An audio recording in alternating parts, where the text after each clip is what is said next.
मैं पूछना चाहता हूं, मैं इस समय एक चलन देख रहा हूं, तमाम मौलवी और मौलाना इस समय एक बयान दे रहे हैं, कह रहे हैं गाय को राष्ट्रीय पशु घोषित करो। अबे हमने कहा कि गौ हमारी माता है, जन्म जन्मांतर का नाता है।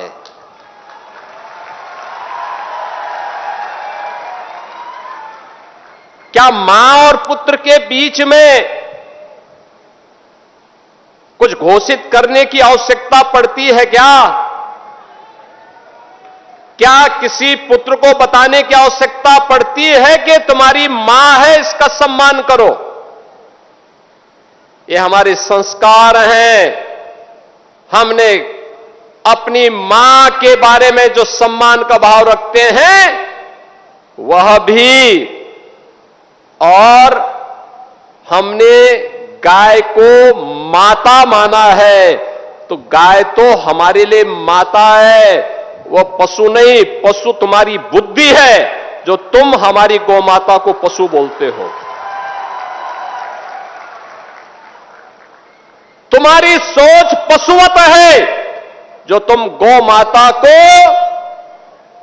पशु बोल रहे हो,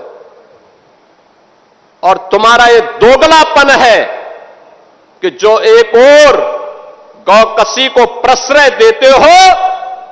मैं देख रहा था बकरीद में तमाम उनके चेले चपाटे अपने सोशल मीडिया हैंडल पर बकर ईद पर गौ माता का चित्र दिखा करके कह रहे थे कि बकर ईद की बधाई दे रहे थे।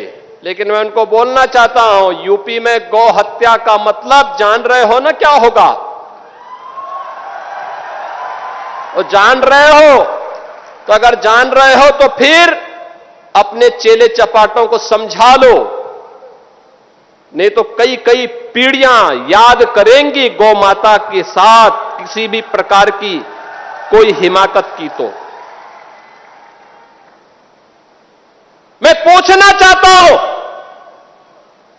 ये वही लोग हैं जो हमारी गौ माता को कह रहे हैं कि राष्ट्रीय पशु नहीं। अरे गौ माता तो स्वघोषित राष्ट्र माता है, उसको किसी को राष्ट्र माता घोषित करने की आवश्यकता नहीं।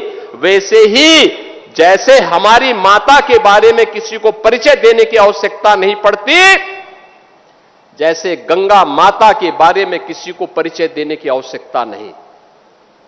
हम सब गंगा माता की आरती करते हैं, गंगा पूजा करते हैं, अपने साथ गंगा पुत्र जोड़ करके अपने को सम्मानित महसूस करते हैं।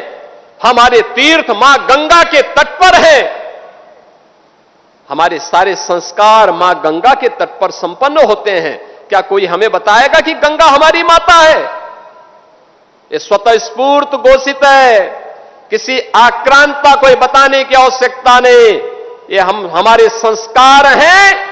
हमने गौ को माता माना है, हमने गंगा को माता माना है,